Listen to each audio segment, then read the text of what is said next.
নমস্কার বন্ধুরা। আজকে আমি বলিউডের সবথেকে রহস্যময়ী নায়িকা রেখার কথা বলবো। রেখা বলিউডের এক অনন্য নাম, এক রহস্যময় অধ্যায়। তার আসল নাম ভানুরেখা গানেশন। দক্ষিণী অভিনেতা জেমিনি গানেশনের কন্যা হলেও ছোটবেলা থেকেই রেখার জীবনে ছিল অভাব, অবহেলা ও মানসিক টানাপোড়েন। বাবার স্বীকৃতি না পাওয়া, মায়ের সঙ্গে সংগ্রামের জীবন, এই সব কিছু তার শৈশবকে কঠিন করে তুলেছিল। খুব অল্প বয়সে তাকে অভিনয়ের জগতে পা রাখতে হয়, যেন জীবন তাকে সময়ের আগে বড় করে দিয়েছিল। বলিউডে এসে রেখা একদিকে যেমন খ্যাতি ও সাফল্য অর্জন করেন, অন্যদিকে তেমনি তার ব্যক্তিগত জীবন হয়ে ওঠে গভীর বেদনার গল্প। পর্দায় তিনি ছিলেন সৌন্দর্য ও আত্মবিশ্বাসের প্রতীক, কিন্তু পর্দার আড়ালে লুকিয়েছিল একাকিত্ব আর না বলা কষ্ট। তার প্রেম জীবনে বারবার এসেছে, সংবাদের শিরোনাম হয়েছে, কিন্তু সেই সম্পর্কগুলো শেষ পর্যন্ত তাকে শান্তি দিতে পারেনি। ভালোবাসা যেন তার জীবনে বারবার এসেও পূর্ণতা পায়নি।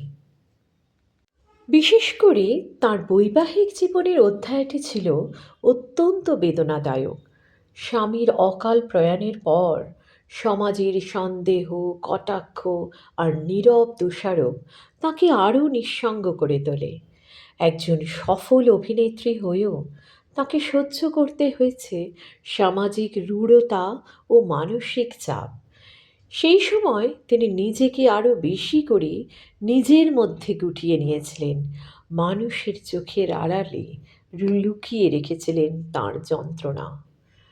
রেখার যন্ত্রণা শুধু ব্যক্তিগত সম্পর্কে সীমাবদ্ধ ছিল না, ইন্ডাস্ট্রির ভেতরেও তাকে লড়াই করতে হয়েছে তার পরিচয়, সম্মান ও নিরাপত্তার জন্য।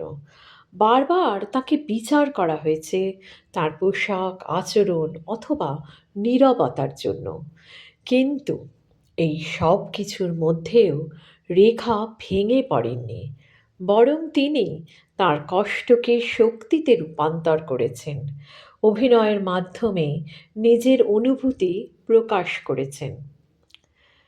রেখার চোখে এখনো বিষাদের ছায়া দেখতে পাওয়া যায়, যা তাঁর জীবনের না বলা গল্পগুলোর কথা মনে করিয়ে দেয়।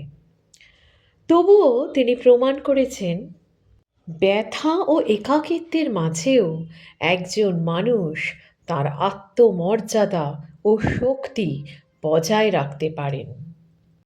তাই রেখা শুধুমাত্র একজন অভিনেত্রী নন, তিনি সহনশীলতা, আত্মসম্মান ও নীরব শক্তির প্রতীক, এক মহীয়সী নারী। বরাবর রেখা কম কথা বলেন, সাক্ষাৎকারে প্রশ্ন এড়িয়ে যাওয়া, সংযত হাসি, এই নীরবতায় তার সবচেয়ে বড় গল্প। অনেকেই বলেন তিনি কথা বললে বিতর্ক তৈরি হতো, তাই নীরবতাকে তিনি নিজের ঢাল বানিয়েছেন। এই নীরবতার ভেতরে জমে আছে বহু অপূর্ণ আশা আর চাপা কষ্ট। রেখাকে সবাই সৌন্দর্যের দেবী হিসেবে দেখেছে। বড় বড় চোখ, তার রাজকীয় উপস্থিতি, সেই সৌন্দর্য অর্জন সহজ ছিল না।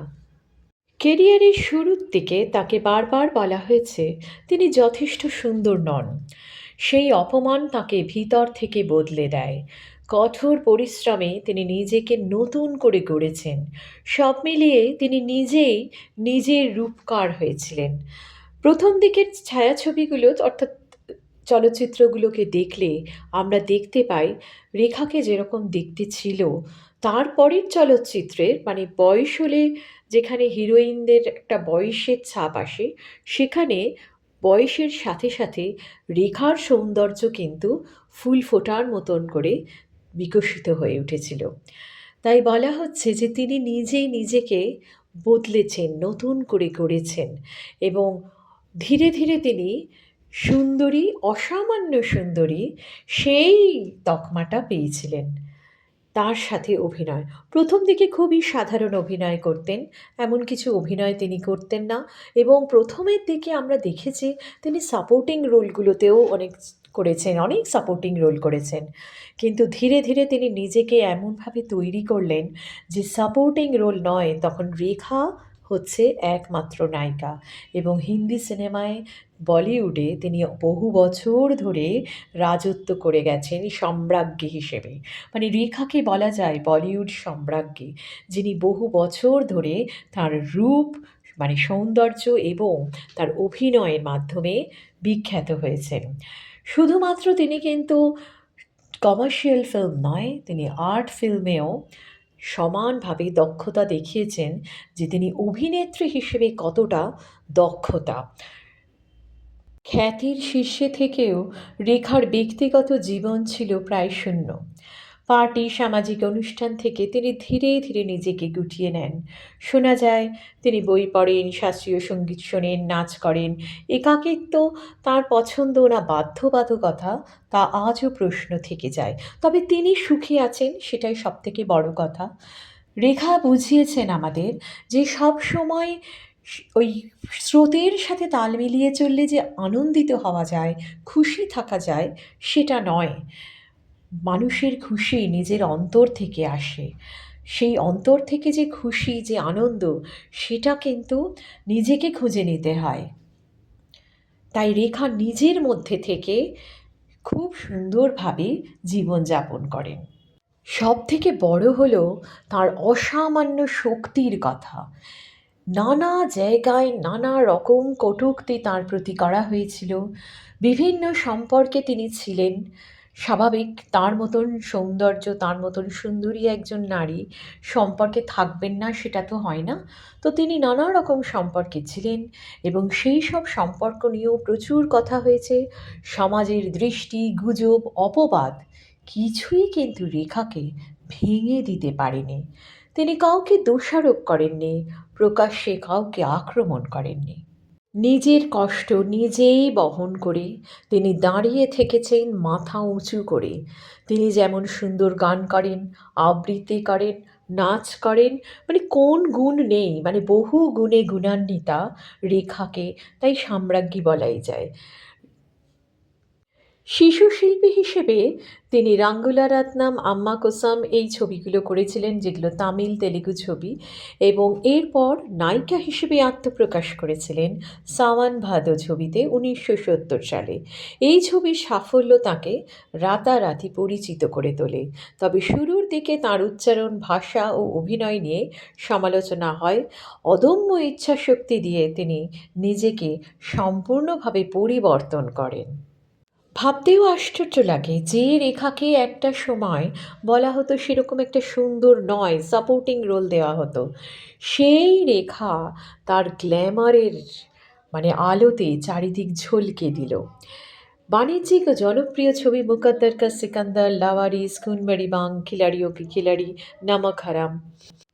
শক্তিশালী অভিনয়ের জন্য বিখ্যাত ছবি উমরাও জান, যা আজও কিংবদন্তি, এজাজত, খুবসুরত, আঁধি তুফান।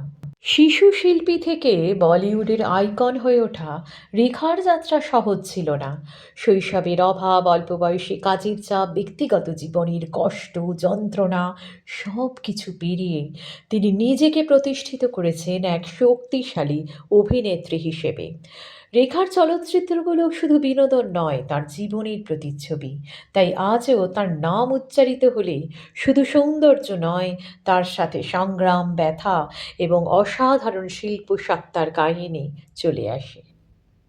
রেখা নামটা এলেই তার সাথে অদ্ভুতভাবে চলে আসে অমিতাভ বচ্চনের নাম। বলিউডের ইতিহাসে এই দুটি নাম পাশাপাশি এলেই এক গভীর নীরবতা আর না বলা অনুভূতির গল্প সামনে চলে আসে। তাদের সম্পর্ক নিয়ে কখনো কোনো রকম আনুষ্ঠানিক স্বীকৃতিও নেই, কিছুই নেই, তবুও দর্শক, সংবাদ মাধ্যম এবং সময় সকলেই তাদের দুজনকে এক অদৃশ্য বন্ধনে বেঁধে রেখেছে। 1970 থেকে 80-র দশকে একের পর এক ছবিতে রেখা ও অমিতাভের অনবদ্য রসায়ন দর্শকদের মুগ্ধ করেছিল। ছবিগুলোতে তাদের তাদের চোখের ভাষা, নীরবতা, আবেগ এতটাই শক্তিশালী ছিল যে পর্দার বাইরের গল্প নিয়েও মানুষের কৌতূহল বেড়ে যায়। আর বিশেষ করে তখন সংবাদ মাধ্যম, সেই সংবাদপত্র বিক্রয়ের একটা ব্যাপার ছিল। তার জন্য এই ধরনের কৌতূহলকে আরও বাড়িয়ে তুললে তারা একটা বিশাল আয়ের করত। তো সেই কারণে মানুষের কৌতূহলটাকে একটা ইউএসপি করে রেখা এবং অমিতাভের গল্প চলতে থাকে। বিশেষ করে সিলসিলা ছবিটা আজও অনেকের কাছে তাদের সম্পর্কের প্রতীক হয়ে রয়েছে। কিন্তু দেখতে গেলে এই সম্পর্ক ছিল জটিল এবং অসম্পূর্ণ। বিবাহিত অমিতাভ জীবনে যখন নিঃসঙ্গ একাকী রেখা এসেছিল, তখন সব কিছু মিলিয়েই একটা মানসিক টানাপোড়েন ছিল। সমাজ, নৈতিকতা এবং পরিস্থিতির চাপে তাঁরা একসঙ্গে পথ চলতে পারেননি। কিছু সম্পর্কের নাম হয় না, কিছু ভালোবাসা অপূর্ণ থেকে যায়। এই বিষয়ে দুজনেই চিরকাল নীরব থেকে গেছেন। আর তাই হয়তো তাঁরা আরও রহস্যময় হয়ে উঠেছে প্রকাশ্য মঞ্চে, পুরস্কার অনুষ্ঠানে অথবা সাক্ষাৎকারে। তাঁদের দূরত্ব চোখে পড়লেও অতীতের স্মৃতি যেন কোথাও চাপা পড়েনি। রেখা এবং অমিতাভের গল্প আসলে ভালোবাসার চেয়ে বেশি ত্যাগের গল্প। এমন এক সম্পর্কের গল্প যেখানে অনুভূতি ছিল কিন্তু অধিকার ছিল না, ছিল গভীর টান কিন্তু একসঙ্গে থাকার সুযোগ ছিল না। ভালোবাসার আর এক নাম তো আত্মত্যাগ। ত্যাগের মধ্যে দিয়েও ভালোবাসা পাওয়া যায়। ভালোবাসা মানে কেড়ে নেওয়া নয়, ভালোবাসা মানে দিয়ে যাওয়া। সেই ভালোবাসা, যে ভালোবাসার রেখা হয়তো দিয়ে গেছেন, দিয়ে যাচ্ছেন। এই বিষণ্ণ রোম্যান্টিকতা প্রমাণ করে কিছু সম্পর্ক সময়ের সঙ্গে শেষ হয় না, নীরব হয়ে যায়।